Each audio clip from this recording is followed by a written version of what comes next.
Mateo capítulo 13.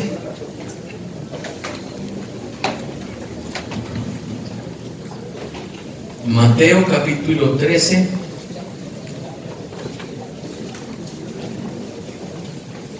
Sí, sonido, ahora sí.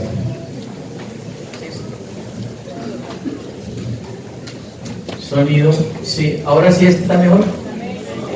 Sí, me dan aquí un poquitico nomás de retorno. Mateo 13, verso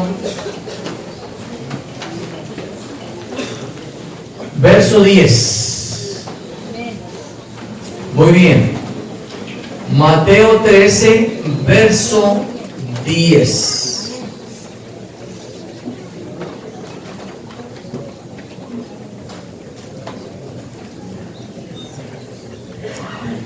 Amén. Bueno, miren lo que dice el verso 10. Entonces, acercándose los discípulos, le dijeron a Jesús: ¿por qué hablas por parábolas? Él respondiendo les dijo: porque a vosotros os es dado saber los misterios del reino de los cielos, mas a ellos no les es dado. Porque a cualquiera que tiene se le dará y tendrá más, pero el que no tiene, aún lo que tiene le será quitado. Por eso les habló por parábolas, porque viendo no ven y oyendo no oyen ni entienden. De manera que se cumple en ellos la profecía de Isaías, que dijo: de oído oiréis y no entenderéis, y viendo veréis y no percibiréis. Señor, te damos gracias. Te bendecimos, oh Dios.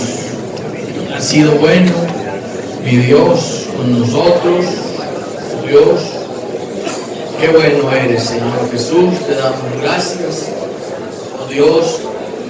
Usa estos labios de barro para que tu palabra corra con poder y sea glorificada, Señor Jesús. Mi Dios, es en tu nombre, Jesús, Dios. Amén. Siéntese, por favor. Que el saber entonces aquí de los hermanos allá en la predicación. Bueno, muy bien. Entramos entonces en un tema bastante interesante para todos nosotros los que estamos en este proceso de ir creciendo en el conocimiento. Entonces entramos para mirar el tema de las parábolas. Por favor, colóquenme el título ya, hacia dónde vamos a apuntar. Las parábolas.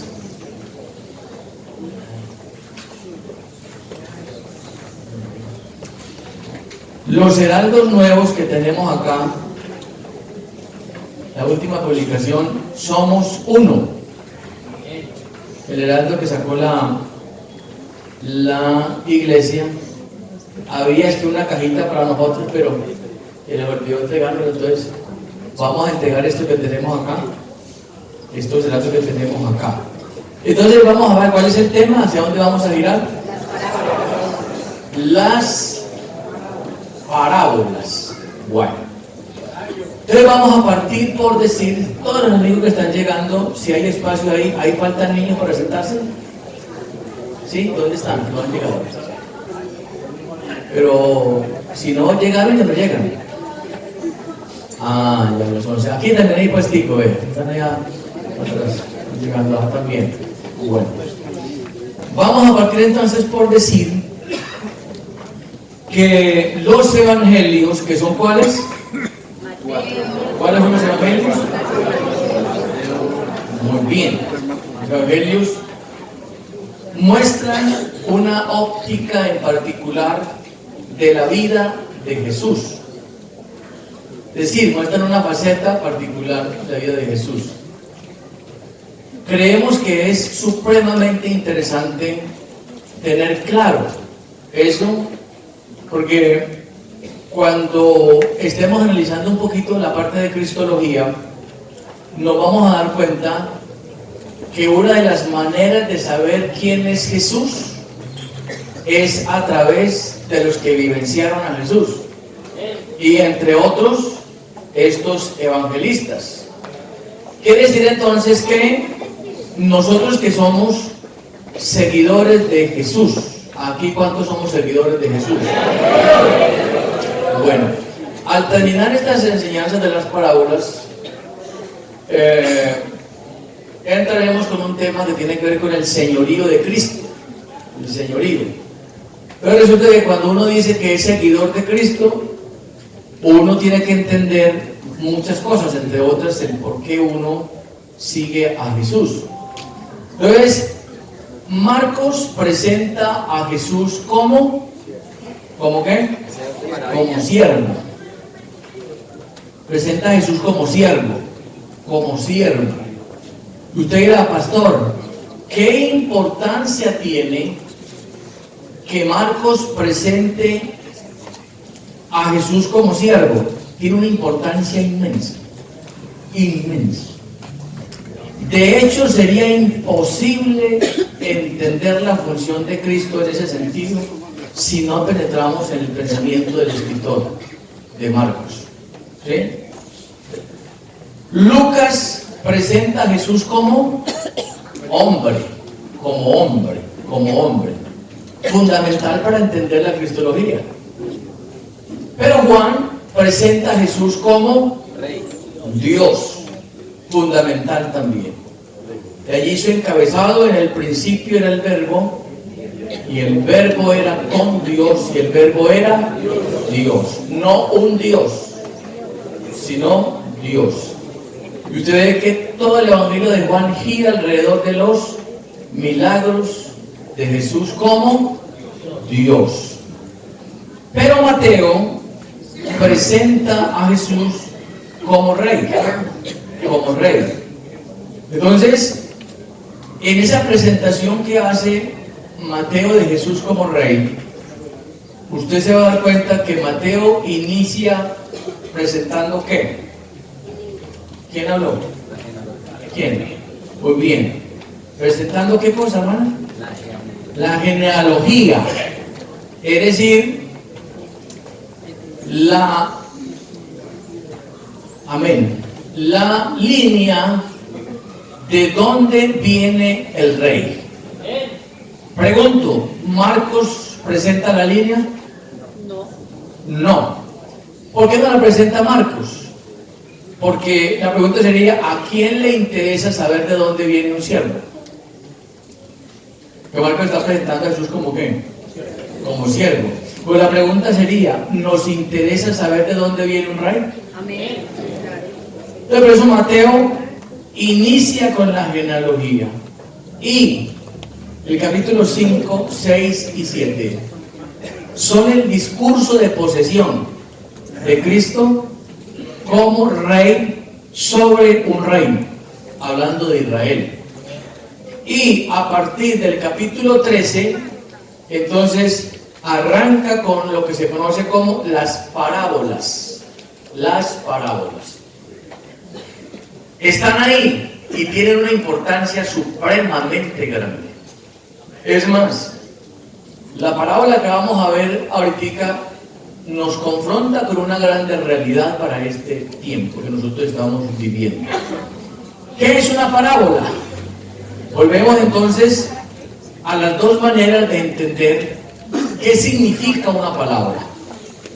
Entonces nos venimos a la etimología para entender que esa palabra parábola viene del hebreo, tírenla por favor allí, del hebreo masal, que aparece allá, masal, y del griego parábola, que significa una comparación. Entonces, una parábola es una comparación, una comparación.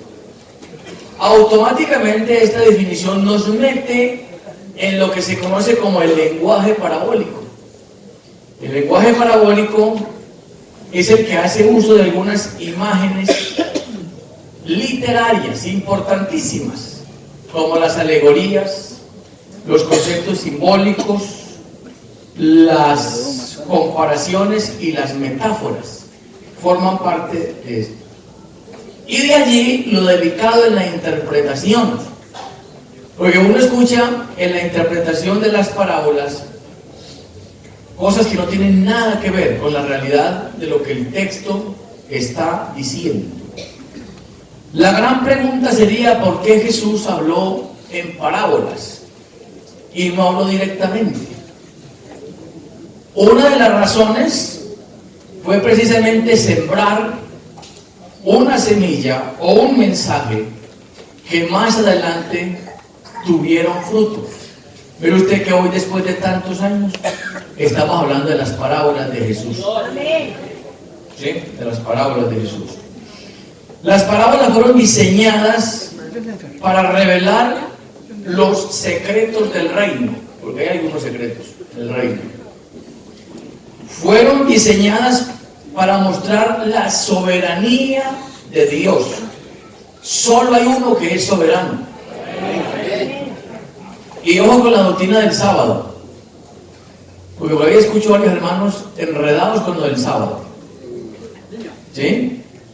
Entonces, hay que entender que el Señor del sábado es Jesús. Y el que está en Cristo sigue trabajado, cargado y angustiado. ¿Cómo que amén?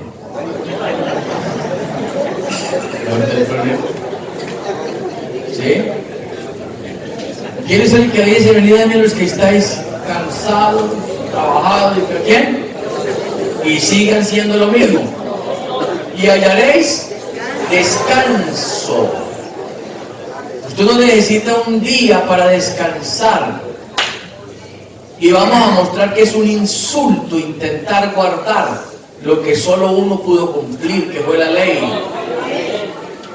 Nosotros somos simplemente criaturas dependientes de tiempo completo de Cristo, y el que está en Cristo ha reposado totalmente de todo.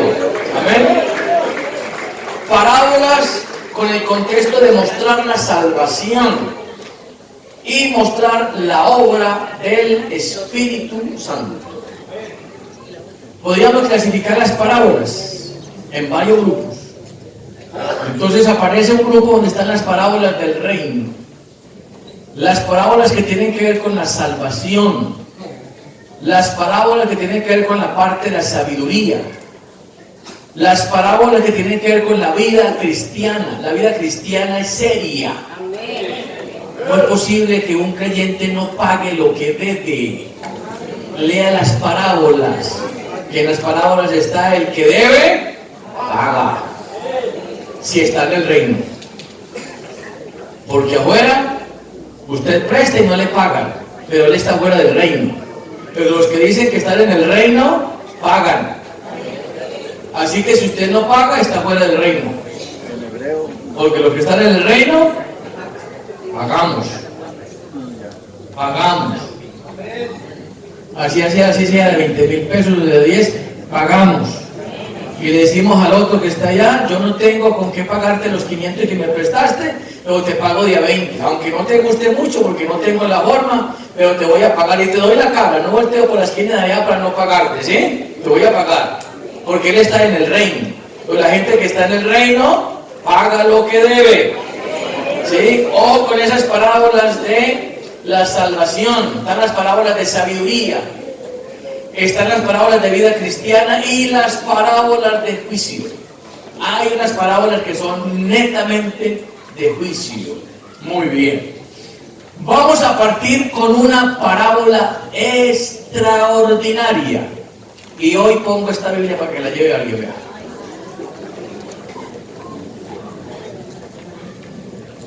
Si se llevan esta Biblia, le digo a Dieguito que me regale otra de las mismas.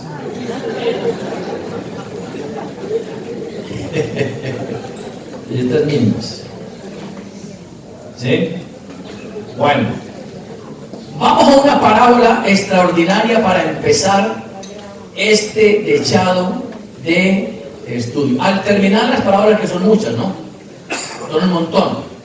Al terminar las parábolas, entonces, con la ayuda del Señor y el apoyo de la Junta, vamos a entregar una colección de griego y hebreo.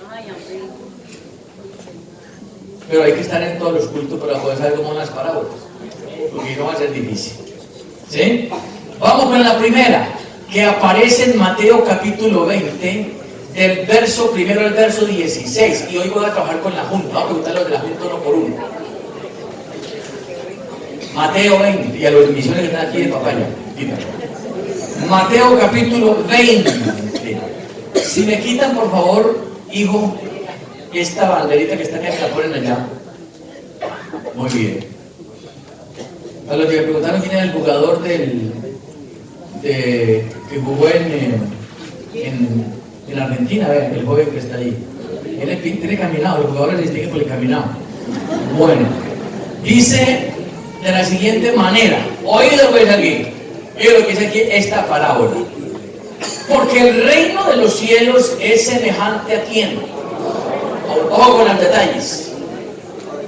Bueno, dijimos que las parábolas tienen que, son comparaciones entre una verdad terrenal, pero con una aplicación de corte que celestial. ¿Sí?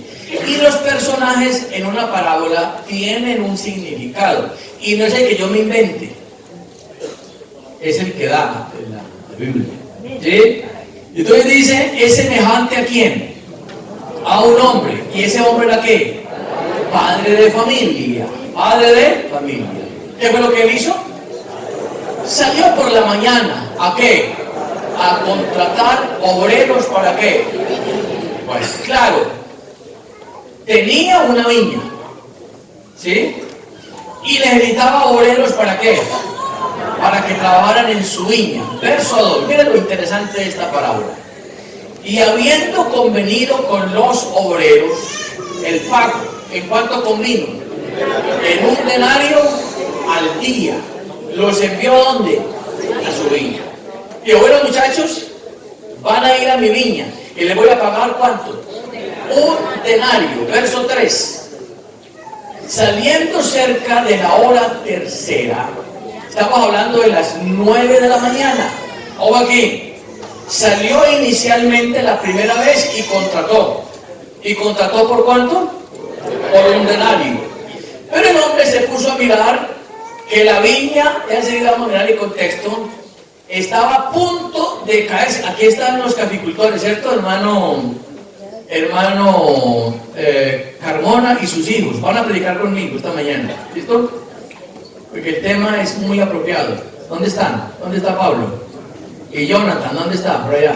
Va a predicar conmigo, ¿sí? Juntico los tres, en este tema que es bien interesante. Mire, dice, a las 9 de la mañana, el hombre vio que los que había llevado por la mañanitica, ya le digo que no los llevó, no le estaban dando abasto. Y la cosecha se le iba a ¿qué? A perder. Y salió a conseguir otros. ¿A qué hora se fue? 9 de la mañana. La transcripción es 9 de la mañana. Vi a otros en la plaza que estaban muy ocupados. Entonces, hay una plaza como punto de encuentro, ¿para qué? Para contratar, ¿sí? Para contratar. Los que somos viejos en Cuba, ya inmediatamente nos acordamos de la flota campeona. ¿Cuántos se acuerdan aquí de la flota campeona? Levanten la mano. Muy bien. De la flota campeona y de este parque que estaba aquí, donde se contrataban los jornaleros para coger café. ¿Sí? Ahí me tocó venir allí a contratar gente. Muy bien. Dice que estaban en la plaza desocupados, verso 4. Y les dijo, id también vosotros, ¿dónde? A mi viña, y os daré lo que sea justo. Y ellos, bueno, pregunto, ¿qué notan ustedes entre los primeros que contrató y estos segundos que contratan? No dice ese texto. ¿Qué dice aquí? A ver, concentraditos. ¿Qué diferencia notan ustedes entre los primeros? Uno, el horario. ¿Qué otra diferencia? La más importante, el salario. Ojo aquí, ojo aquí, ojo aquí. Dígale que está a su lado. Dios no depende de nadie. Y ahora voltea la cara para el otro lado y dígale, ni le debe nada a nadie.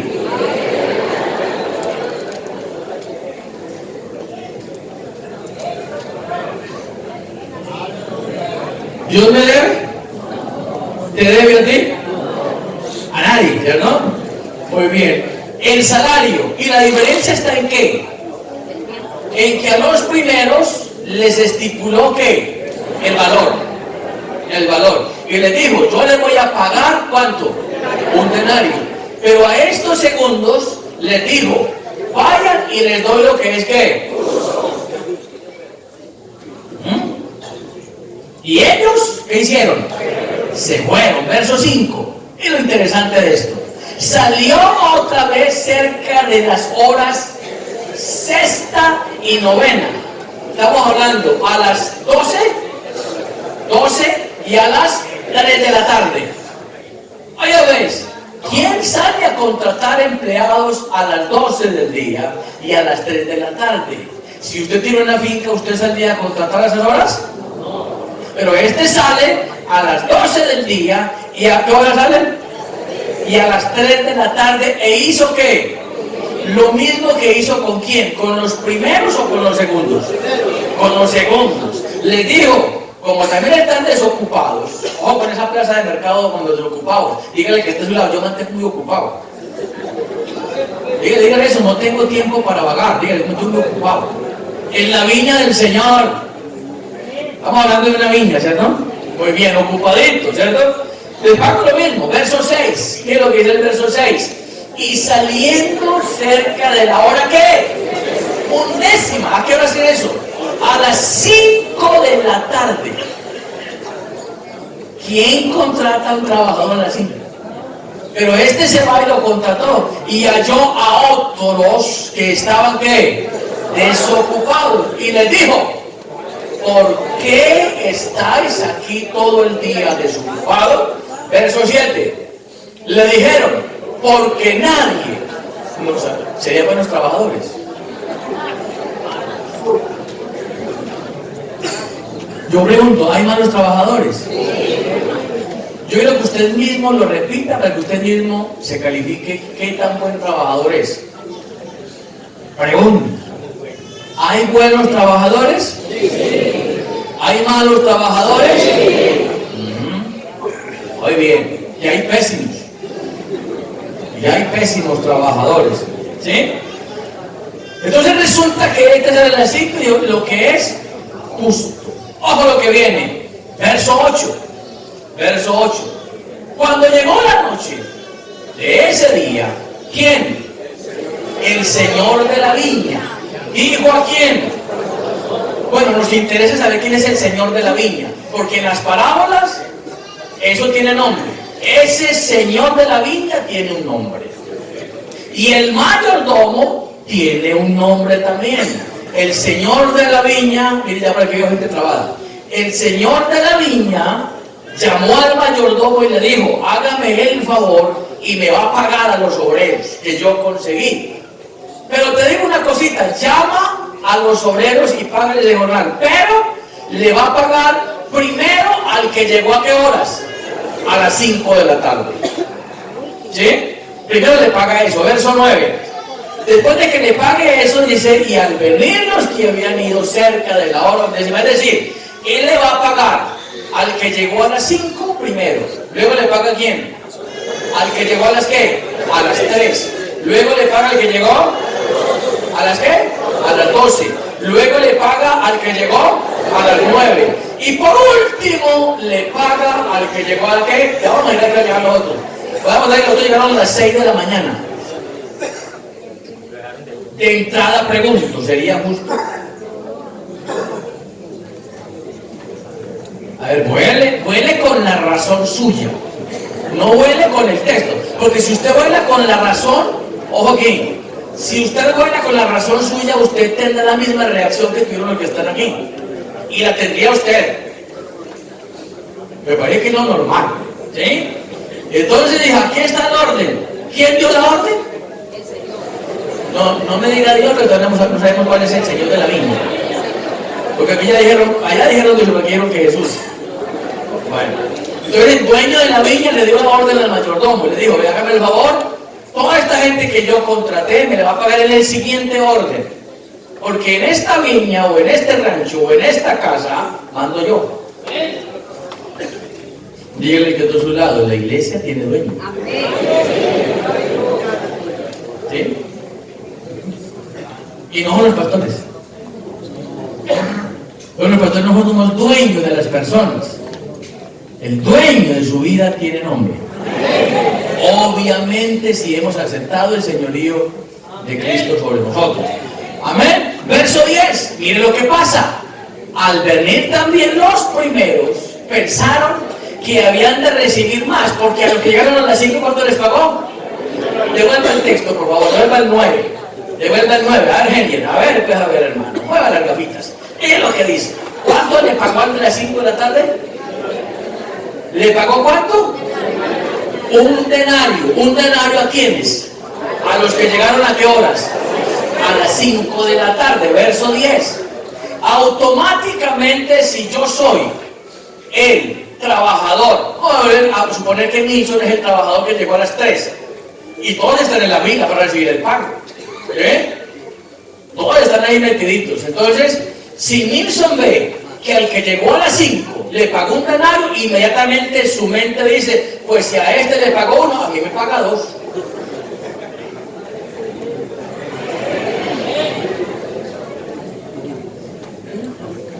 ¿Sí? Y automáticamente el que llegó a las 3, el que llegó a las 12 dijo, pues si a este le va a pagar 2, a mí me paga 4.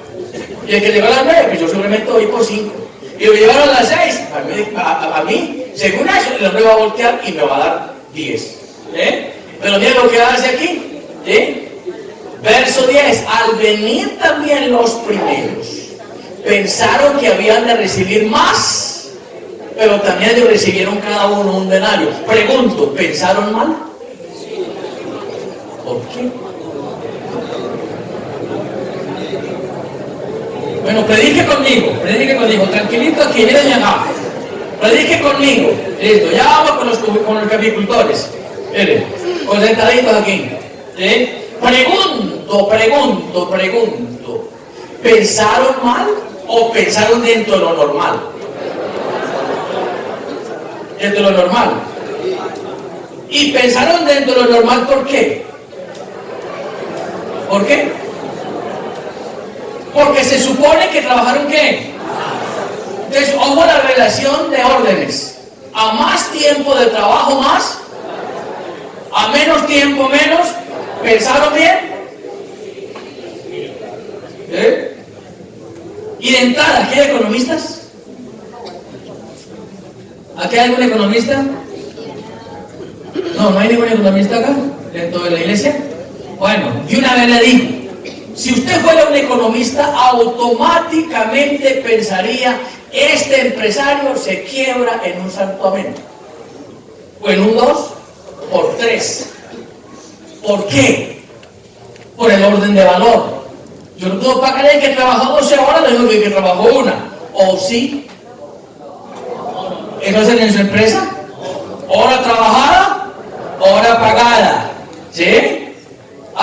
Te toca quedarte esta noche 2 horas extras, pero... Ojo a esta interpretación. Es lo que cada uno se merece. Y automáticamente la mente de uno vuela a decir que el dueño de la viña es un injusto. Y vamos a ver que no es cierto. Es al contrario. ¿Sí? ¿Listo? ¿Le alivió, hermano, de los ojitos? ¿Voy bien? Muy bien. Ven el verso 11. Y al recibirlo, ¿qué? ¿Quiénes murmuraron? ¿Los de las 3? ¿Los de las 12? ¿Los de las 9 o los de por tempranito? Los primeros. ¿Qué hicieron? Murmurar, ¿sí? El murmurar es hablar al oído bajito. ¿Qué parece? Mire, vean. ¿Y contra quién murmuraron? Contra el padre de familia, verso 12. Mire, verso 12. Diciendo, estos postreros, o sea, los de las 5, han trabajado una sola hora y los ha hecho iguales a nosotros, que hemos soportado la carga del calor del día. Voy a mostrarle qué es eso de la carga del calor del día. La carga del calor del día, verso 13. Él, el dueño de la viña, respondió, dijo a uno de ellos, amigo. Mire ese término, ¿cómo le digo?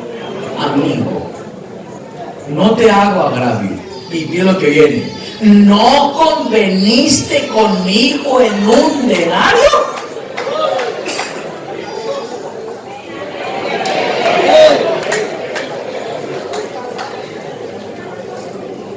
De entrada, los seres humanos somos complicados. Dígale que está a su lado, si hay alguien complicado soy yo. Dígale, muchacha, dígale que está al lado, dígale. Si hay alguien complicado. Y mi mujer me entiende. Si hay alguien complicado, ¿es quién? El ser humano. Conmigo en un denario, verso 14. Toma lo que es tuyo, ¿y qué? Y vete. Pero quiero dar a este postrero como a ti. Verso 15. ¿No me es lícito hacer lo que quiero con lo mío? Yo me puedo gastar mi plata en lo que yo quiera, con quien quiera y en quien quiera. ¿O tienes tu envidia porque yo soy qué? Dígale que está a su lado, el dueño de esta viña es bueno.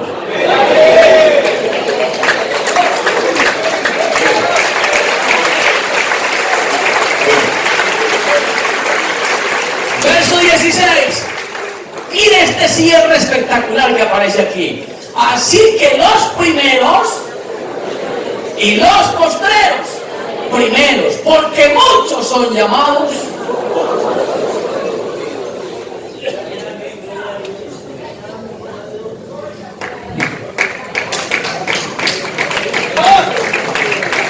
¿Cómo la ven?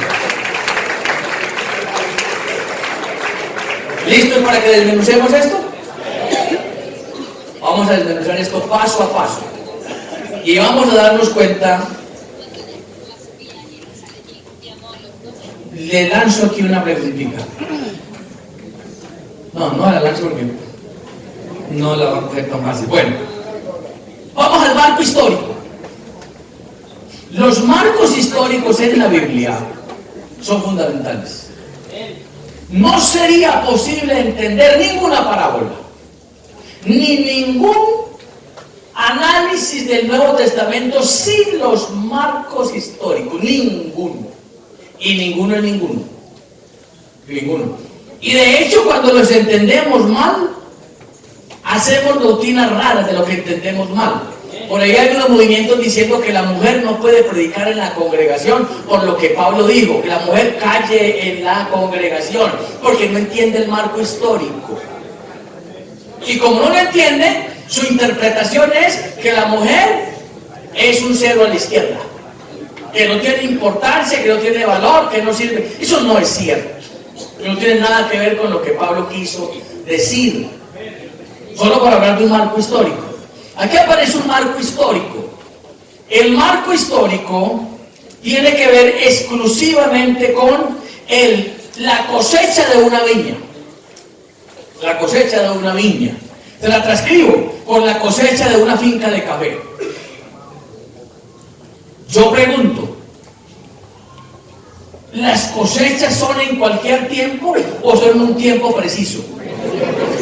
A ver, Jonathan, usted que es agricultor, ¿cuál es la época de la cosecha de café? Que ya la conocemos, Jonathan Carmona, agricultor. Septiembre, octubre, noviembre, diciembre y se da de punto político hasta enero. Más si está buena, ¿sí? La llamamos la cosecha fuerte. ¿La traviesa es cuál? La de la mitad. Mayo. Bueno, esa no es tan fuerte. ¿Dónde necesitamos el cúmulo de trabajadores? ¿En la traviesa o en la cosecha? Ajá. ¿Qué pasa si no tengo la suficiente gente en la finca para coger el café? Se cae. Y si se cae, ¿pierdo qué? ¿Pierdo qué? Plata. Pierdo plata. ¿Sí? Resulta que la viña, la cosecha de la que está hablando aquí en Palestina, ojo, Palestina, no estamos hablando de España. España es un país también productor de vid, ¿sí? Pero estamos hablando de España. Estamos hablando de Palestina. En Palestina la uva maduraba a finales del mes de septiembre, poco después de iniciar el periodo de lluvias. Había un periodo de lluvias. Así que la premura que tenía el dueño de la viña era que coger la cosecha a tiempo, porque si venían las lluvias fuertes, ¿qué pasaba con el viñedo? Se caía y venía una catástrofe. Entonces el hombre dijo, bueno, necesito conectar este viñedo que tengo aquí. Y el hombre dijo, bueno, arranco tempranito. El día de trabajo en Palestina empezaba a las 6 de la mañana. 6 de la mañana. 6 de la mañana. Cuando los primeros rayos empezaban a salir. Y terminaba después de las 6 de la tarde. Cuando ya se estaba oscureciendo. Eran 12 horas continuas de trabajo. De sol a sol. Y el pago concertado normalmente era un denario. Ese era. Entonces, ¿qué hace el hombre de la viña? Dijo, bueno, yo tengo aquí un problema. Tengo una cosecha que se me vino encima. Voy a salir a conseguir, ¿qué? Trabajadores. Yo me acuerdo de la época fuerte de la bonanza del café aquí en este sector, que fue una época maravillosa. Ya se fue. Ya el café no es un negocio hoy. Ya pasó, ¿sí? Pero hubo una época en que esto aquí era un negocio. Yo me acuerdo cuánta gente se convirtió en la Castalina, ¿no? ¿Sí? En la Hacienda Cuba, aquí arribita, donde están los 2500. Cuánta gente. De hecho, los Osorios, por ahí varios, se convirtieron allá en la renta a través de predicaciones que de aquí se hacía. Pero había un punto donde los dueños de las fincas salían a conseguir los trabajadores. Aquí era la ruta campeona. Donde queda hoy el Éxito y donde está Luz y Tejada y donde está Ciudad Victoria, esto era la galería de Pereira en esa época. Y llegaban los Willys. Yo quiero un Willys para mí. Y tengo esa meta. Voy a comprarme un Willys. Cuando yo me dé la oportunidad, ya no está en el ministerio, me compro un Willys, un sombrero alón, y ando por todo este pueblo por las veredas. Y ese es mi sueño, yo lo dije en Medellín. Usted pregunta en Medellín cuál es el sueño del partido, un Willys. Y es un carro sencillo, pero eso está en mi sangre, en mi vida. Ahí crecí, ahí, en eso me levanté. Y allá en la campeona se paraban todos esos jeeps en la flota campeona y llegaban los dueños de la finca a negociar, ¿sí? ¿Qué es lo que negociaban? Los trabajadores, por latas de café, porque en esa época era por latas de café, ¿sí? Y me acuerdo de esa época tan linda. Yo llegaba de estudiar y me decían los tíos, mijo, quítese la camisa, que ahí le espera una torfada, es decir, esa torfa llena de café, quítese la camisa y empieza a valer. No había motor, era mano. Eso es complicado. Hoy en día pues, están los siglos de gran tanta cosa. Pero esa época, llegaban los trabajadores, ¿cierto? Y entonces estaban en la finca esas mujeres tan valientes para hacer de comer a 40, 50 y 100 trabajadores. Y cuando había premura, no había tiempo de ir hasta la campeona. Aquí mismo en el Parque de Cuba y al frente de la Iglesia Católica, ahí hay una cantina que todavía está ahí. Ahí se paraban todos los jornaleros y salían para que los consiguieran. Y hasta ahí llegaban, vamos a trabajar. Había gente muy buena cogiendo café. Pero buena es buena. Llenaban un costal 3 rayas, y salían el viernes en esa fila. Y ahí me tocaba coger una libretica, a manual, tantas latas de café, tanta plata, y pague el sábado. ¿Sí? Y al domingo ya no tenía ni un peso en el bolsillo, que lo gastaban todo en las cantinas. Arrastrados en la plaza del mundo. Pero qué rico cuando Cristo pone los ojos en uno, ¿no?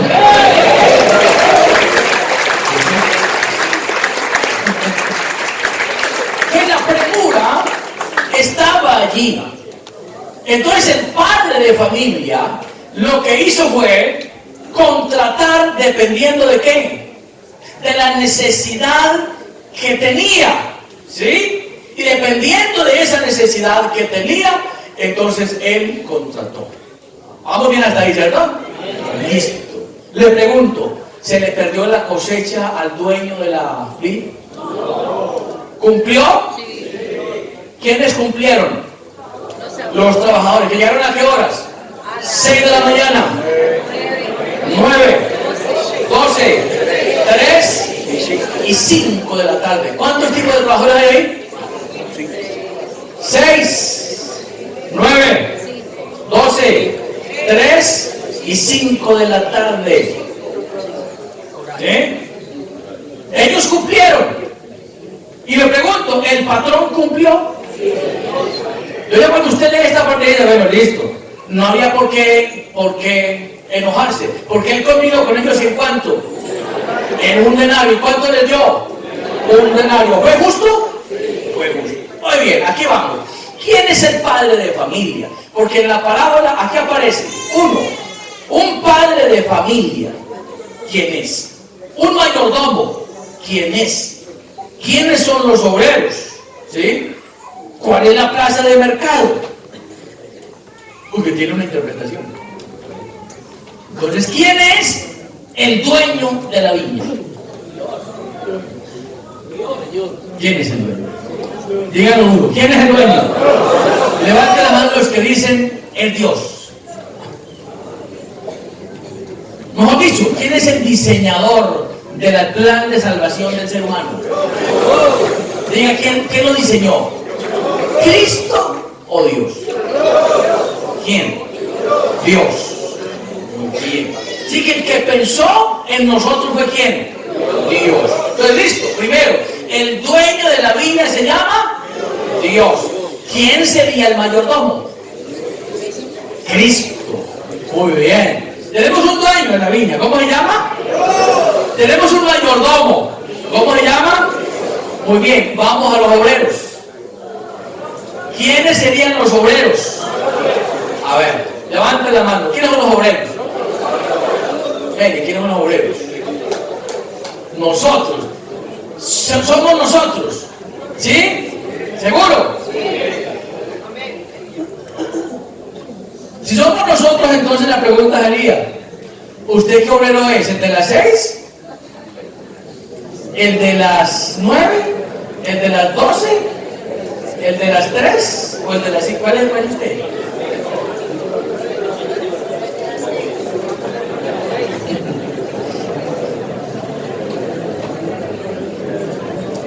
Mira, pero aquí que los son los pastores.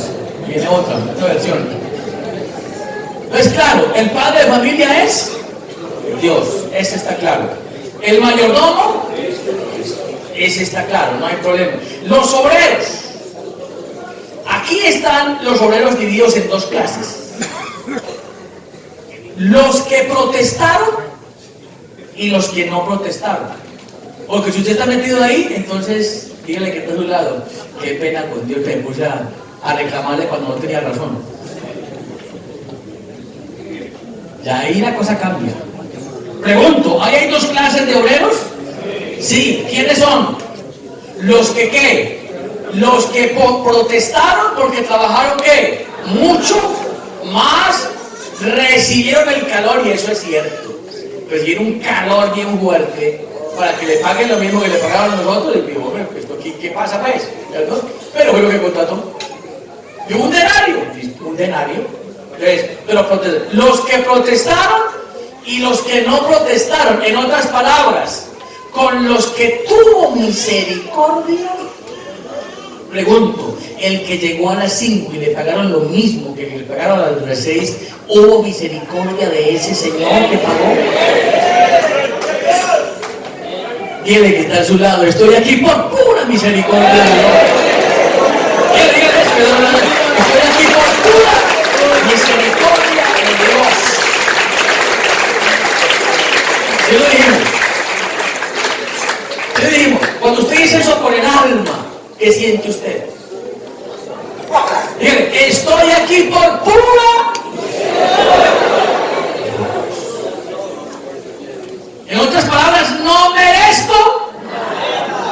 Lo que me den es ganancias. Vamos a subir aquí un poquito el nivel porque, hermano, esta parábola me puso a llorar un rato. El Dios que tenemos sí es muy maravilloso. Entonces aquí vamos. 1. En esa parábola está el trato de Dios con los judíos. Con los judíos. Y 2, con los gentiles. ¿Sí? ¿Con los qué? Y con los gentiles. ¿De qué grupo estás tú? ¿Ah? Levante la mano los que están en el grupo de los gentiles. He perdido aquí 3 años y medio, voy para 4. Ay, ay, ay. Guay.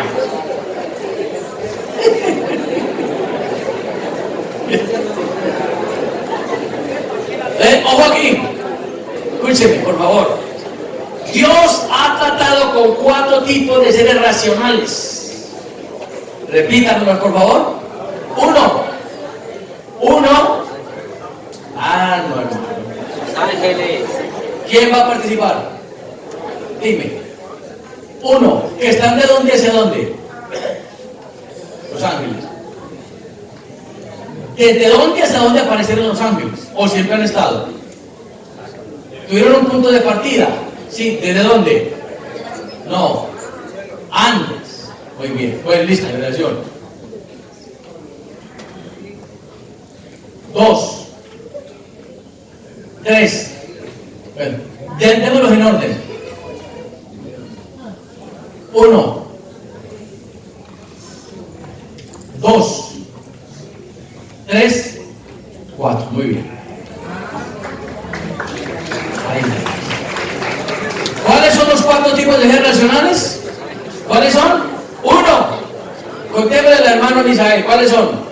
Ángeles. 2. No. Los seres racionales. Ángeles. Gentiles. Pues le pregunto. ¿La cabeza del pueblo gentiles? ¿Quién? ¿Quién? No, Cristo no. Adán. La cabeza del pueblo gentil es Adán. Y arrancan en Génesis y se van hasta el capítulo, hasta el capítulo que se van los gentiles. Venga por este algo. El capítulo 3. Hasta el capítulo que de Génesis. 3. Los gentiles como tales. O mejor, ¿dónde parte el pueblo de Israel? ¿En qué capítulo? Pero Abraham, ¿en dónde? Venga pues. A partir del capítulo 12, pero hasta el 11, está el pueblo gentil, con la cabeza de Adán. Ojo concentradito con lo que viene. Muy bien. ¿Qué es lo que viene? Pareciera que el pueblo gentil hubiese desaparecido. ¿Por qué? Porque a partir del capítulo 11, todo el Antiguo Testamento y el Nuevo Testamento aparece otro pueblo. ¿Cuál? Israel. Las 3/4 partes de la Biblia están dedicadas a un pueblo. ¿Cuál pueblo? Israel. A lo largo y ancho está Israel. Pareciera que los gentiles hubiesen ¿qué? Desaparecido. Pero resulta que aparece el trato de Dios con ese pueblo de Israel. Le pregunto, ¿fue un trato privilegiado de Dios para Israel? Ojo los llamamientos de Dios. Aparece un pueblo para ser el pueblo. Muy bien. Demos gloria a Dios los que somos pueblo de Dios. No es cierto. No es cierto. ¿Vea usted el problema? ¿Vea usted el problema? Usted tiene que hacer la distinción entre las 3 cosas. El pueblo de Dios. Cuando la Biblia dice este pueblo he creado para mí, ojo con los mensajes de Leví. Y Salamanca Policriana no está hablando de esta iglesia, está hablando de Israel. ¿Sí? A lo suyo vino y lo suyo está hablando de Israel. Entonces aparece Dios a un pueblo politeísta. ¿Por qué? Porque el contexto donde se genera es un contexto politeísta. Y de hecho, cuando ese Dios altísimo, poderoso, aparece a Abraham, no a Abraham sino a Abraham, aparece para decirle, ¿quieres que yo sea tu Dios? Abraham tenía muchos dioses, porque Abraham era un politeísta de tiempo completo. Hay veces que los hombres de la Biblia nosotros los ponemos aquí arriba, y aunque están arriba, pero eran hombres normales, aún peores que muchos de nosotros.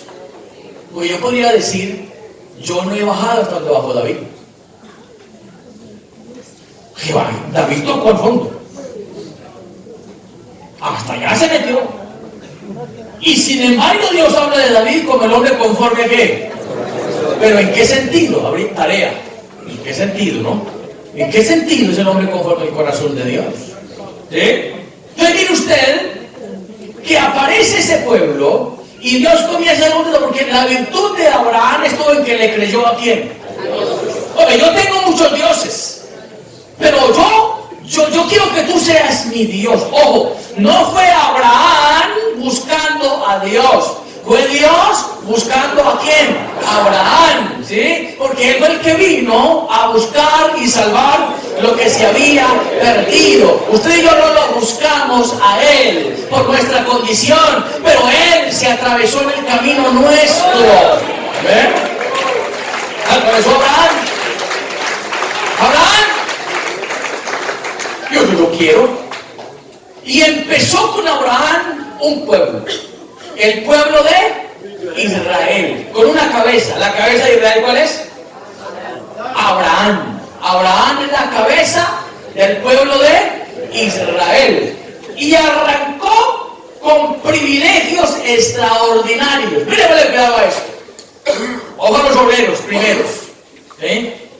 Dios llamó primero un pueblo judío, para que fuese su pueblo, no por ser un pueblo extraordinario, porque esa es otra de las cosas que tiene Dios, que Dios aquí lo llama por méritos, ni es porque hayamos merecido, ni porque hayamos hecho esfuerzos para no, Señor. Hablando de Israel les dijo, erais el más insignificante de todos los pueblos, es decir, entre todos los pueblos malos, usted era el peor.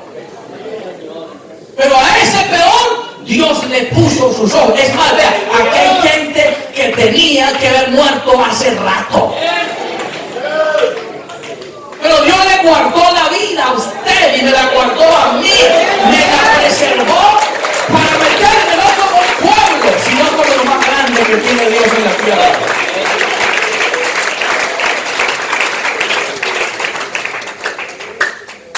Se bajó. El Dios altísimo, el Dios extraordinario, se bajó al nivel de un pueblo. Ahí empezó una teocracia, es decir, un gobierno donde el rey era ¿quién? Dios. Imagínese usted un gobierno donde el rey es Dios. ¿Cómo vivía ese pueblo? 40 años. Y la ropa no se les envejeció. 40 años y los mismos zapatos, las mismas sandalias. Yo me dediqué a andar por Pereira, yo no he encontrado sitio aquí donde venden zapatos. Yo dije, no, esto pues hermano, ¿qué pasó? Y el único que había lo quitaron. ¿Qué pasó con los Gambinelli? No, desaparecieron. Porque son muy caros, la gente no los compra. La gente prefiere comprar 2 o 3 pares al año que uno. Increíble, pero así es la gente. Desapareció, eso ya desapareció, ya no hay Gambinelli por ningún lado. ¿Qué se ve ya ahorita? ¿Qué zapatos tienes tú? Ya se ven otros zapatos que son distintos, ¿no? No son tan buenos. Esto que te veo aquí, no, ya se me está dañando, por Dios. Entonces, mire usted, 40 años con las mismas sandalias. 40 años con la misma ropa. Con una nube en el día para tapar a 52 grados centígrados. Y una columna de fuego en la noche para las temperaturas bajo cero. Ahí estaba ese Dios. Por eso, Deuteronomios capítulo 4, verso 32 al verso 40 dice, porque pregunta ahora, dice Dios, si en los tiempos pasados, que ha sido antes de ti, desde el día que creó Dios al hombre sobre la tierra, si desde un extremo del cielo al otro se ha hecho cosa semejante a esta gran cosa, o se haya oído otra como ella, y que ve lo que decía yo, verso 33. ¿Ha oído pueblo alguno la voz de Dios hablando en medio del fuego, como tú has oído sin perecer? ¿O ha intentado Dios venir a tomar para sí una nación de en medio de otra nación, con pruebas, con señales, con milagros y con guerra y mano poderosa y brazo extendido? Hechos aterradores como todo lo que hizo con vosotros Jehová vuestro Dios en Egipto ante tus ojos. Verso 35. A ti te fue mostrado. Ojo con los trinitarios aquí. Póngale cuidado a esto, los que creen que hay tres dioses. A ti te fue mostrado para que supieses que Jehová es Dios y no hay otro fuera de él. Verso 36. Desde los cielos te hizo oír su voz para enseñarte, y sobre la tierra te mostró su gran fuego, y has oído sus palabras del medio del fuego. Verso 37. Y por cuanto él amó a tus padres, escogió a su descendencia después de ellos y te sacó de Egipto con su presencia y con su gran poder. Verso 38. Para echar delante de tu presencia naciones grandes y más fuertes que tú, y para introducirte y darte su tierra por heredad como hoy. Verso 39. Aprende pues hoy y reflexiona. Oiga eso que dice: reduce en tu corazón que Jehová es Dios arriba en el cielo y abajo en la tierra, y no hay otro. ¿Cuántos dioses hay?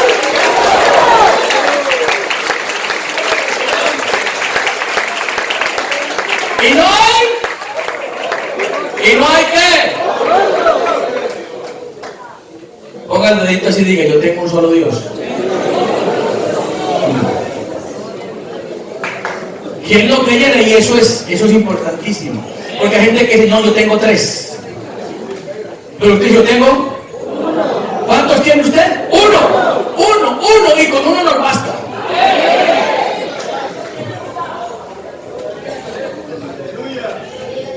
Concentraditos aquí, le tomo.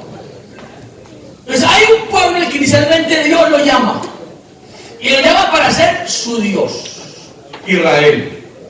Le regaló todo, absolutamente todo. Romanos capítulo 9, verso 4, verso 5. Pero mira ahí. De ese pueblo era la adopción, la gloria, el pacto, la promulgación de la ley, el culto, las promesas. Verso 5. De quienes son los patriarcas, y en los cuales según la carne vino Cristo, el cual es Dios sobre todas las cosas, bendito por los siglos.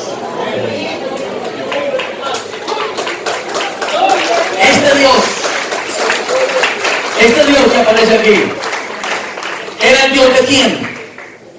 ¿Era el Dios de quién? De Israel. ¿Y el pueblo gentil qué? Hoy lo voy a conectar con los obreros. ¿Y el pueblo gentil qué? ¿Dónde estaba el pueblo gentil? Porque este era el Dios del pueblo de Israel. ¿Y los gentiles qué tenían? Usted y yo atrás, ¿qué teníamos nosotros? Diga duro: nada. Nada. ¿Estábamos en el mundo sin Dios? ¿O teníamos Dios? Estábamos sin Dios, sin esperanza. No teníamos nada. Y nada es nada.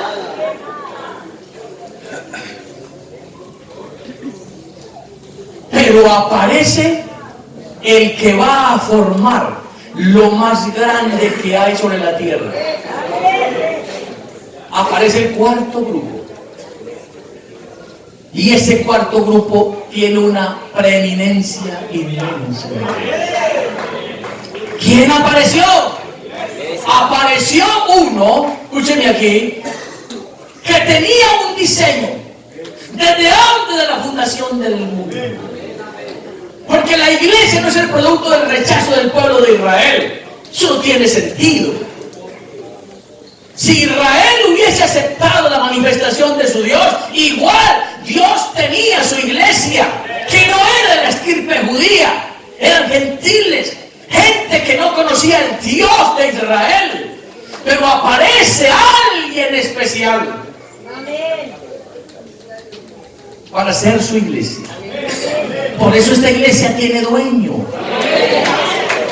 Por eso esta iglesia es lo que es. Por eso estamos donde estamos. Por eso pastor que se infla, que se sopla, que se hincha, creyendo que la iglesia es de él, que lo que es por él, ese hombre va a desaparecer, porque todos los que se han levantado para dividir la iglesia han salido por la ventana de atrás, porque esta iglesia tiene Dios, esta iglesia tiene dueño, la compró Dios.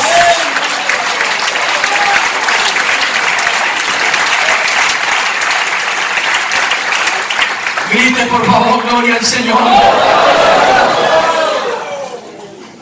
Entonces hay un pueblo que inicialmente viene. Póngale cuidado, viene aquí. Un pueblo de Israel natural.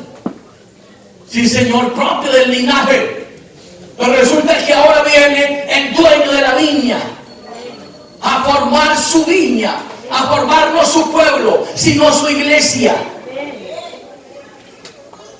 Y mire lo que hace Dios manifestado en carne para formar una iglesia. Es una cosa increíble. Dios manifestado en carne, Cristo, va a formar una iglesia que es lo más grande que hay. Y arranca a buscar la gente que va a fundar la iglesia. Esos primeros trabajadores de la mañana, comienza a buscarlos. No se fue a las universidades que habían en ese tiempo en Grecia, que era lo mejor. No se fue a las universidades, se fue a la orilla del mar. ¿Qué hace Jesús buscando obreros a la orilla de un mar? ¿Por qué no se fue a la universidad? Se fue a la orilla de un mar y vio unos pescadores burdos, torpes, tirando unas redes, y les dijo: vengan en pos de mí y los voy a hacer pescadores de hombres. Voy a formar una iglesia.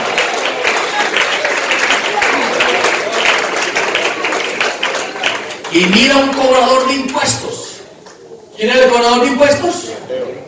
Mateo. Mira un cobrador de impuestos, un ladrón para formar su iglesia. ¿Por qué? ¿Por qué Jesús está buscando ese tipo de personas para formar su iglesia?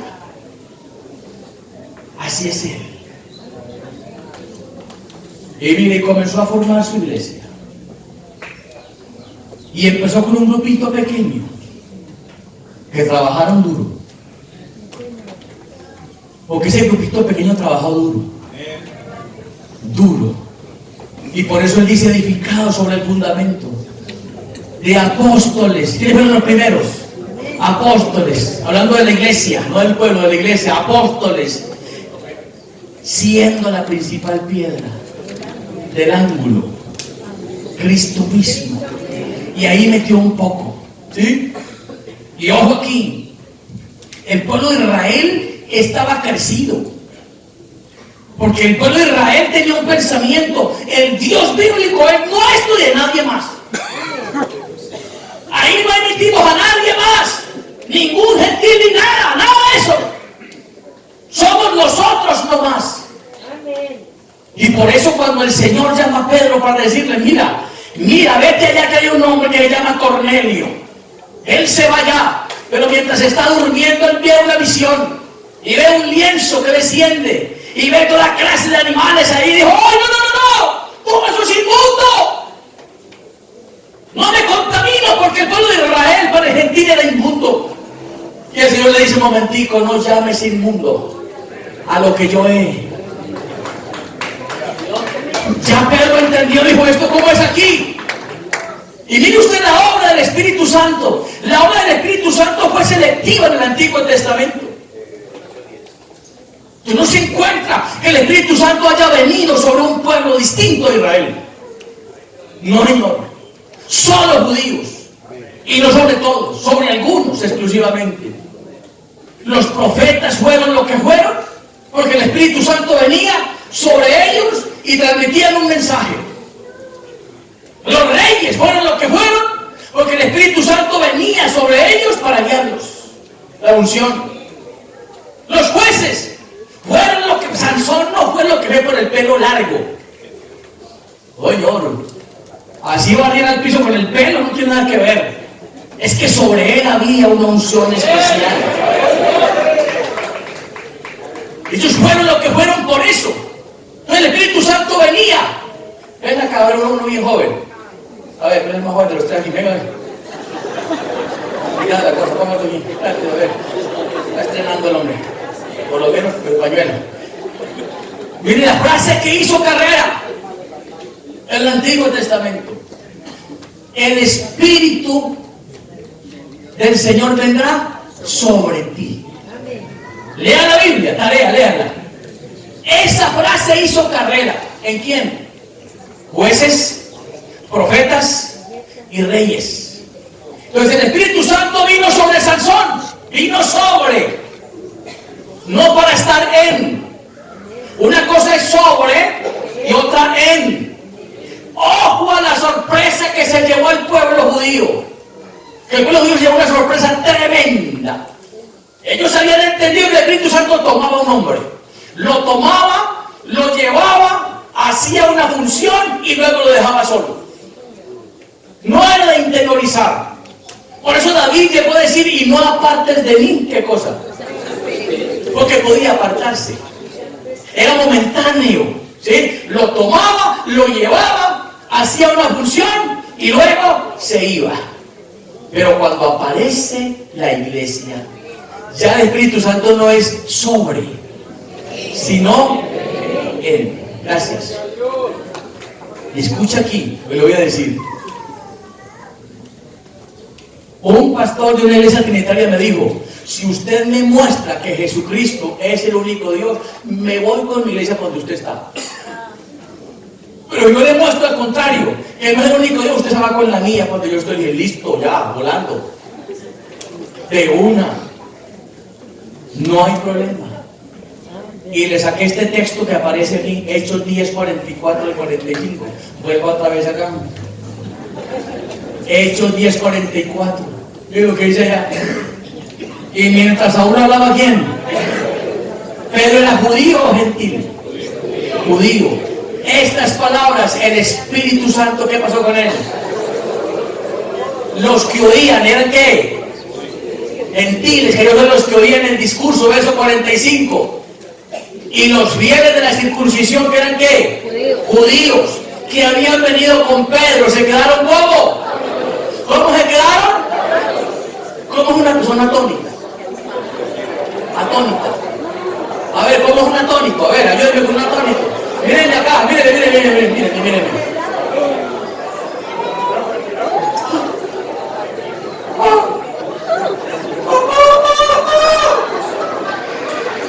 Ese es un atónito. Perplejo. Atónitos de que también sobre. ¿Sobre quién? Sobre Israel. ¿Sobre quién? Se derramase ¿qué? El don del Espíritu Santo. Verso 46. Porque les oían hablar lenguas y magnificaban ¿a quién? A Dios. ¿Cómo se quedaron? Gracias. Como quien dice, ¿y de dónde a dónde? ¿Y de cuándo acá? Si aparece un pueblo que no ha trabajado, que no se ha ganado esto, nosotros venimos desde allá, desde Abraham. Nuestro padre Abraham es mayor que todos, y ahora se aparece un poco de gente aparecidos, porque el gentil era un aparecido para el pueblo de Israel, y resulta que están también hablando en otras lenguas. ¿Qué es lo que está pasando aquí? Es la ratificación de lo dicho por el profeta Joel. Y en los posteros días, dice Jehová, derramaré mi espíritu sobre toda carne. Alguien grite gloria a Dios. Alguien grite gloria a Dios.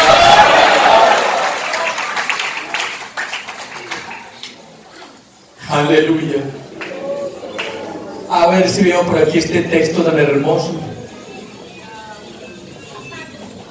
Se quedaron atónitos de que también ¿quiénes? ¿Qué pasó con ellos?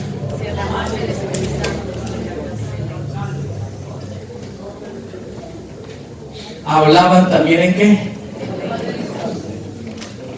según el Espíritu les daba que hablase.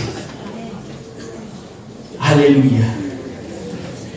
Aparece un pueblo que no tenía nada que ver con el pueblo judío. ¿Y quién es ese pueblo? Los gentiles. Un grupo de gente aparecida que dejó de ser gentil y se convirtió en iglesia. ¿Cuál es su cabeza?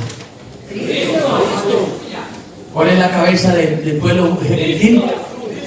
¿Del pueblo gentil? ¿Del pueblo gentil? La cabeza del pueblo de Israel, Abraham. ¿Y la cabeza de la iglesia? ¿Quién tiene mejor cabeza? La iglesia.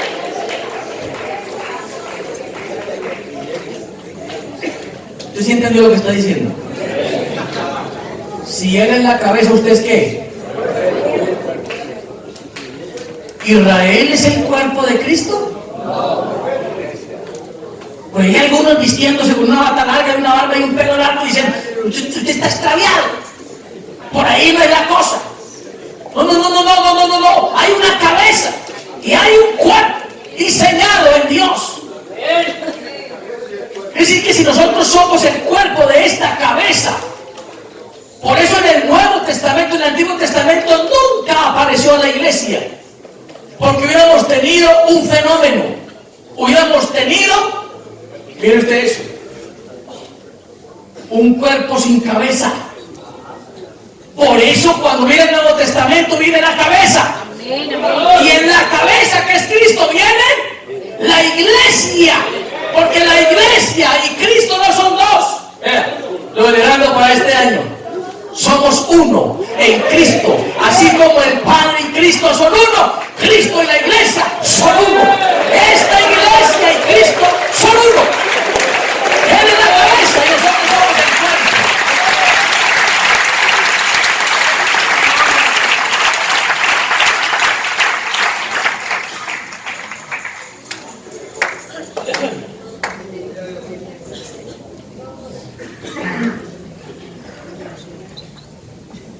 Entonces mire usted eso.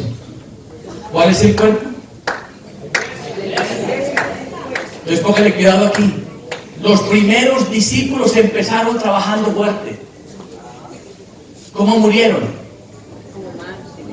Le dejo la tareita para que estudie usted cómo murió Pedro, cómo murió Juan, cómo murieron todos, para que usted se vea que ninguno murió tan normal y tan fácil.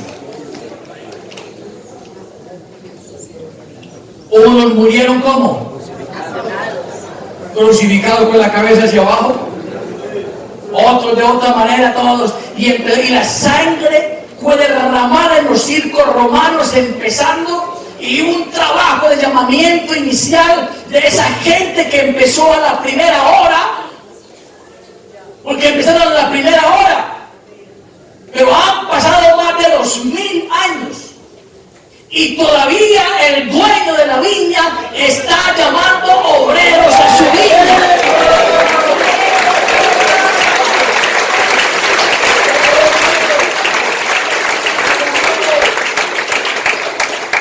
Llamando obreros a su viña. Pero el texto que les dije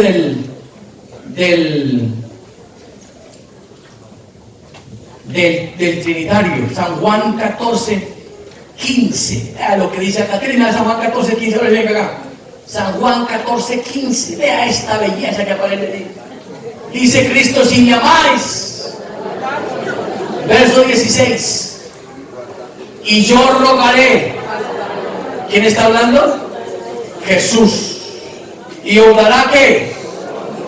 ¿Qué es el mismo que? Espíritu Santo, para que esté con vosotros por unos días. ¿Por cuánto? Sobre Israel estaba por siempre, por unos días. Lo tomaba y luego lo dejaba. Pero aquí la promesa para que esté con vosotros por cuánto? Por siempre, verso 17.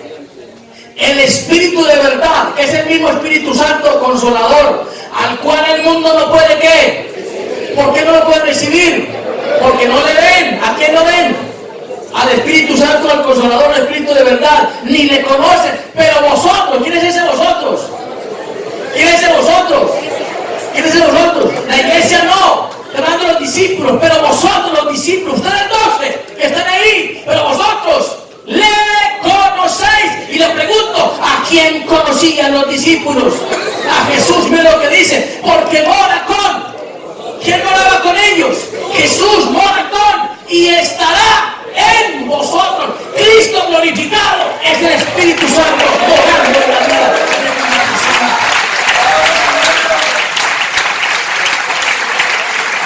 Y escuchen, cuando ese pastor oyó y vio eso, dijo, ¡ay! ¡Ay, ay, ay! ¿Cómo así que hacer la cosa? Así es la cosa. Por eso el pueblo de Israel se aterró. Dijo, ¿cómo es posible que estos ahora vengan a disfrutar? Claro, aparece uno que derribó una pared intermedia que hacía separación, porque la derribó. Amén. ¿Lo dice el texto o no lo dice? ¿Derribó la pared o no la derribó? Efesios 2:11, a ver si por ahí, para terminar aquí, Efesios 2:11, mire. Por tanto, acordaos de que en otro tiempo vosotros los gentiles, cuando la carne les llamó, por las llamadas circuncisión hecha con mano en la carne, verso 12. En aquel tiempo, mire cómo estábamos nosotros, sin Cristo, alejados de la ciudadanía de Israel, ajenos a los pactos de la promesa, sin esperanza, sin Dios en el mundo. Es decir, no teníamos ¿qué? Nada. Pero ahora en Cristo Jesús, vosotros, que en nuestro tiempo estabais lejos, habéis hecho sido cercanos por la sangre de Jesucristo. Aparece el que tumbó la pared de separación entre judíos y gentiles para hacer una sola iglesia, que es lo que tenemos aquí nosotros esta mañana.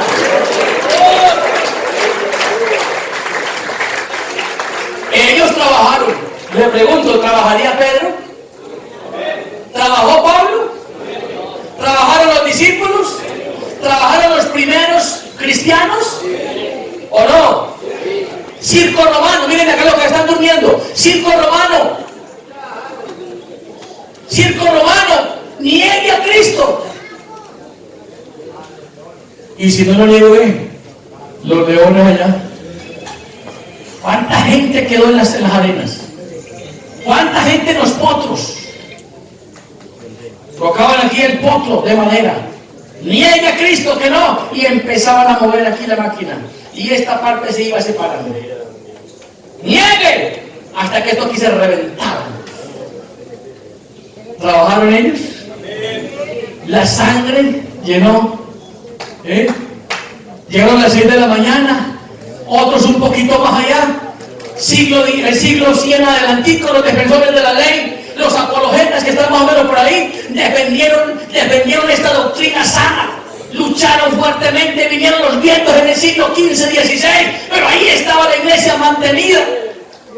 Y aparece este siglo donde nosotros estamos. Quiero decirle que nosotros somos los trabajadores, ni siquiera de la hora última, sin perder. Nosotros estamos en los últimos segundos de la gracia.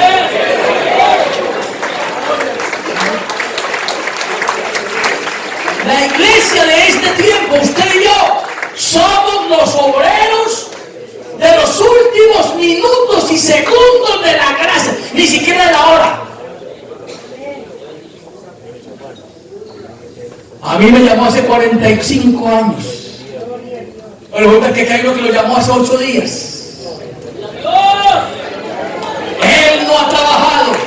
Escúcheme aquí, él no ha trabajado. Como me tocó a mí, o le tocó a él, o le tocó a otro. Pero este Dios que es tan bueno, el premio para él será el premio para mí.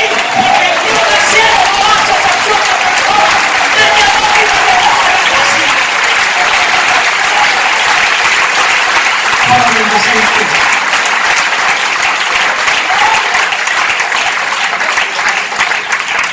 Y la pregunta sería, ¿y quién soy yo para decirle a Jesús, Señor, ¿por qué a Él? Yo llevo 45 años por delante de Él, pero Dios está muy de misericordia y dijo, ven acá, que te voy a salvar en el último segundo de tu vida, la gracia. Porque estamos en el último segundo de la gracia. ¿Cómo así, pastor? Sí, se me quedó una cosa que quería mostrar. Estamos en el último segundo de la gracia. Queda muy poquitico. ¿Para qué? Para que el dueño de esta viña cierre la contratación. No más obreros en mi viña. Ya tenemos la cosecha lista. ¿Está listica? Y si la cosecha está lista, entonces se va a escuchar la voz de Dios subir acá. ¿O no? Mírenme acá, mírenme. Se va a escuchar la voz de Dios subir acá.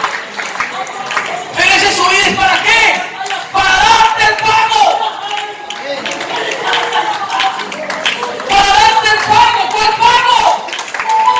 ¿Qué mereces tú y qué merezco yo en esta vida? Pero viene el pago cuando Él va a decir: ven, buen siervo y fiel, sobre poco has sido fiel, en lo mucho te pondré, entra en el gozo de tu Señor. Iglesia, vienen las coronas. Ojo, aquí vienen las coronas. 5 tipos de coronas. 5 tipos de coronas que usted podrá colocarse. Pero escúcheme lo que le voy a decir, hermano, esta mañana. El Señor nos llamó en el último segundo de la gracia. ¿Y sabe para qué nos llamó? Para meter la ficha, para trabajar con todo en este último segundo. Dios necesita trabajadores constantes que en el último segundo abramos la boca para decir: Cristo vuelve otra vez. Cristo vuelve otra vez.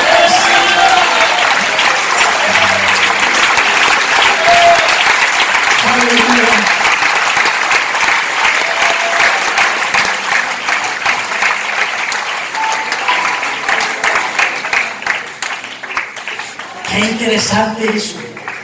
En el último segundo nos llegó el Señor. En el último segundo. ¿En qué segundo le llegó a Él? ¿En qué segundo le llegó a Él? ¿En qué segundo a ella? Ahorita pasó por aquí Mario y miró aquí mucha gente que ni conocía, a otros sí. El tiempo se fue y pasó. Y de ese poquito de niños que estaban, ya no hay muchos. No queda sino el recuerdo. Pero Dios siguió llamando a su viña. Porque Dios no se va. Siguió llamando y en el tiempo llamó a un muchacho. Aquí me empezó esto así. El que tocaba esto ni siquiera sabía tocarlo. No teníamos instrumentos, teníamos tapas de ollas. Veníamos a los cultos con tapas de ollas.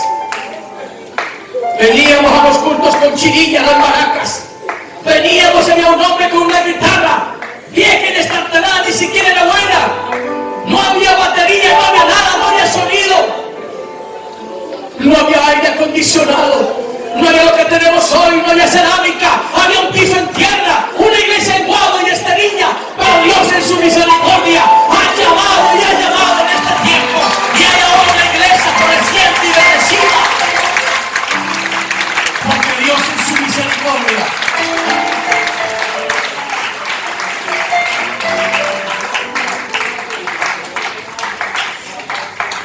y escucha lo que le voy a decir. No se concibe un obrero que no se quebrante en la presencia del Señor. Uno desde aquí ve gente como brava con Dios. Porque uno ni siquiera entiende uno. Que no mueven las manos, no abren su boca. Uno no entiende dónde están parados ni qué están haciendo. El que Dios ha llamado es un agradecido de tiempo completo. Y viene al culto a orar a Dios, a glorificarlo para la vida.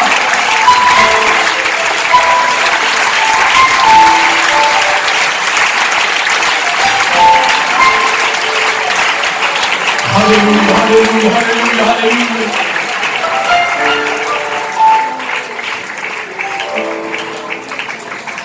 Hay una noticia. La iglesia se va. La iglesia se va. El plan llevará su iglesia.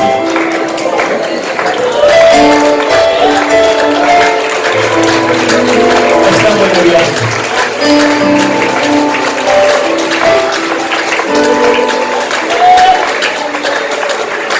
Se va la iglesia.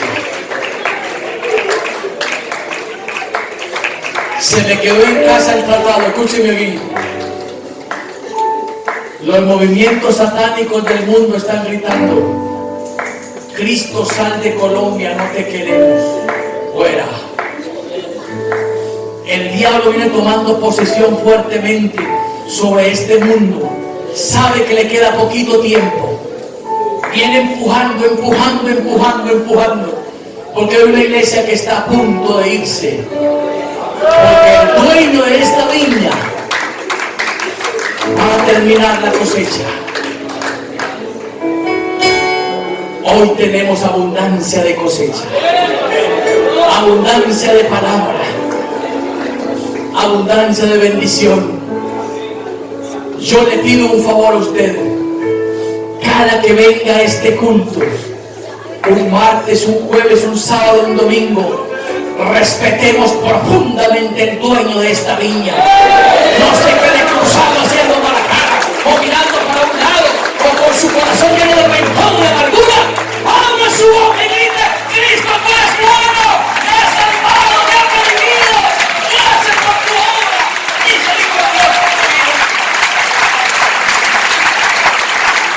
Alguien podría colocarse de pie esta mañana y gritar: ¡Gloria a Dios! ¡Allá!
El tiempo se acabó.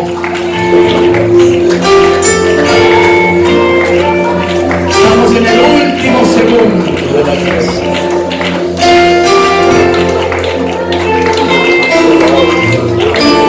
A punto de irnos con el Señor. Abra su boca esta mañana antes de irnos de aquí y cante conmigo esta verdad maravillosa.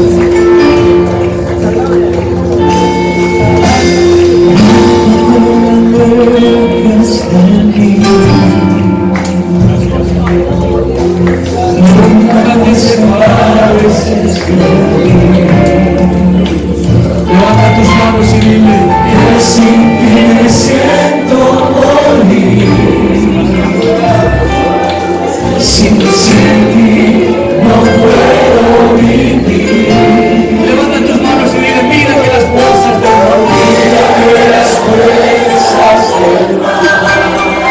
Si alguien necesita fuerzas esta mañana, para que usted venga y le diga al Señor, necesito fuerzas esta mañana. Pero si no estás junto a mí, mi alma victoria tendrá. Y luego cantaré una canción de tu presencia, Señor, una canción de amor y paz, una canción que salga muy dentro del corazón, muy dentro del corazón y de mi alma. Vestido de blanco quiero estar, allá en tu presencia, Señor. Vestido de blanco quiero andar, en tus lugares de gloria. No te olvides de mí, que yo quiero cantar canciones celestiales.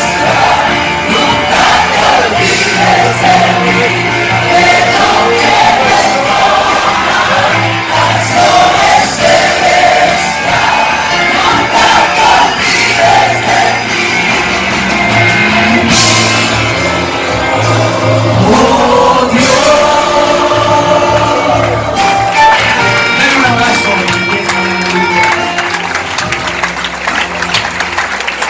6 de la tarde, nuestro culto misionero. Tendremos un predicador misionero aquí, predicando la palabra del Señor. Vamos a llenar este lugar esta tarde. Denle un abrazo al que tiene a su lado. Si alguien necesita fuerzas, véngase aquí al altar. Aquí está la junta. Pide para la junta que bajemos, por favor.